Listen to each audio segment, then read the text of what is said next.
સોનાના કારોબાર પર નજર કરી લઈએ તો સોનામાં આજે દબાણ બનતું જોવા મળ્યું છે અને આંતરરાષ્ટ્રીય બજારમાં સોનાના ભાવમાં 1% જેટલો ઘટાડો છે.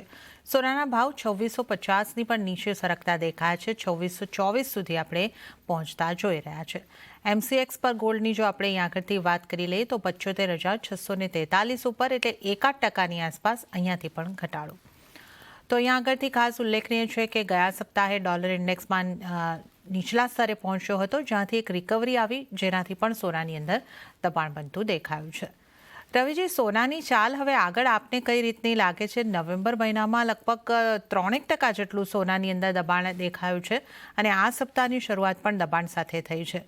તો આગળ આપને સોનાની ચાલ કઈ રીતની લાગે છે?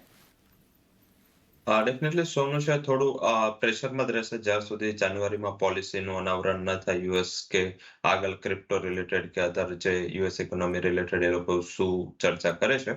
હાલમાં જે ડી-ડોલરાઇઝેશન સામે જે કાઉન્ટર અટેક છે, આઈ થિંક એ થોડું હમણે ઇમિડિયેટ ઇમ્પેક્ટ કરશે.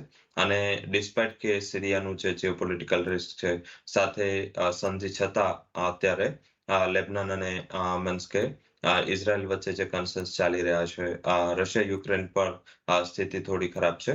આ બધું ફેક્ટર હોવા છતાં પણ સોનામાં જે વીકનેસ છે, આઈ થિંક કે આ એક ફેક્ટર છે ડોલર જે થોડું કરેક્શન આપી શકે છે. ડિસેમ્બરમાં પણ મારા હિસાબે થોડું સબડ્યુડ જ રહેશે. ઓલ ઓવર ટ્રેડિંગ પર્સપેક્ટિવથી વેચીને વેપાર કરવો જોઈએ. હાલાકી આગળ જતા એના માટે મીન્સ પ્રોસ સાઇડ પણ આવવાના છે. એ છે કે લાઈક અત્યારે જો જીઓપોલિટિકલ રિસ્ક ચાલી રહ્યા છે, સાથે જે પોલિસીને લઈને જે અનસર્ટનિટીઝ છે એ ઘણું મોટું ફેક્ટર આગળ સાબિત થશે. ત્યારે યુએસ ઇક્વિટીઝમાં થોડું સેલિંગ આવશે તો સોનામાં એક સારું બેટર એને સેફ હેવન અપીલ આપશે. પણ ઇમિડિયેટ ટર્મ્સમાં એવું લાગી રહ્યું છે કે એટલીસ્ટ આ વીકના નોન ફાર્મ પેરોલના આંકડાઓ આવે ત્યાં સુધી હાયર લેવલ પર થોડું રેઝિસ્ટન્સ રહેશે. આ લેવલ સ્પેસિફિક વાત કરીએ તો 76,400 આસપાસ ભાવ ચાલી રહ્યા છે.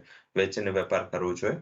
76,680 નો સ્ટોપ લોસ, ડાઉનસાઇડ 75,500 સુધીનો ટાર્ગેટ સોનામાં આવી શકે છે. શાયદ યુએસ માર્કેટ ઓપનિંગ પછી થોડું અહીંયાથી વેચાણ છે વધી શકે છે.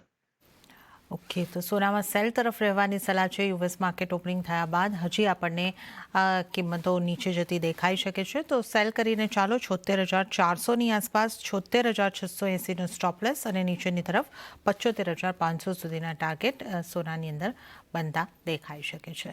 હવે વાત જો આપણે ચાંદીની કરી લઈએ તો ચાંદીમાં પણ સોનાના પગલે દબાણ જોવા મળ્યું છે અને કોમેક્સ ઉપર ચાંદી 0.5% વધુ ઘટીને આજે $31ની નીચે પહોંચી ચૂકી છે.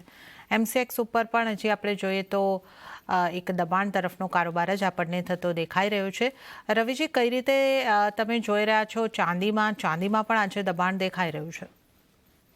જે રીતે કમ્પેરેટિવ ગોલ્ડ ત્યાં ફંડામેન્ટલ બેટર થયા છે કારણ કે ચાઇનાનું જે મેન્યુફેક્ચરિંગ PMI સવારે એ અપેક્ષાથી ઘણો સારો છે. આઈ થિંક એના હિસાબે તમને 1-2 દિવસમાં ચાંદીમાં સ્ટેબિલિટી જો દેખાશે. પણ આજના દિવસ પૂરતું તો મને એવું લાગી રહ્યું છે કે ત્યાં પણ સેલિંગ યથાવત રહેશે. જે ગોલ્ડમાં પણ આપણે નવા ફ્યુચરમાં આઈ થિંક ફેબ્રુઆરી ફ્યુચરમાં આપણે રેકમેન્ડેશન આપી હતી. સિલ્વરમાં આપણે માર્ચ ફ્યુચરમાં સેલિંગની રિકમેન્ડેશન રહેશે.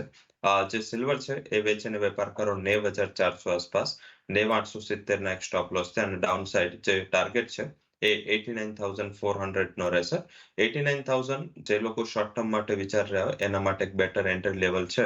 પણ એટલીસ્ટ મને એવું લાગી રહ્યું છે કે અહીંયાથી હજી પણ 1,200 થી 1,500 પોઈન્ટનું કરેક્શન સિલ્વરમાં ડ્યુ છે. ત્યારબાદ તમારે એન્ટ્રી કરવી જોઈએ. આજ અને કાલ આ 1-2 ટ્રેડિંગ સેશન પૂરતું ચાંદીમાં વીકનેસ યથાવત રહી શકે છે.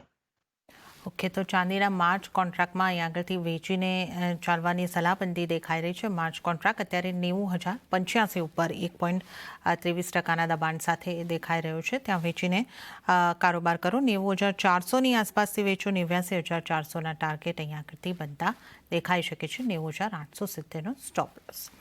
તો સોના ચાંદીની વાત કરી, સેલ કરીને ચાલવાની સલાહ અહીં આગળથી બનતી દેખાય છે અને આ સાથે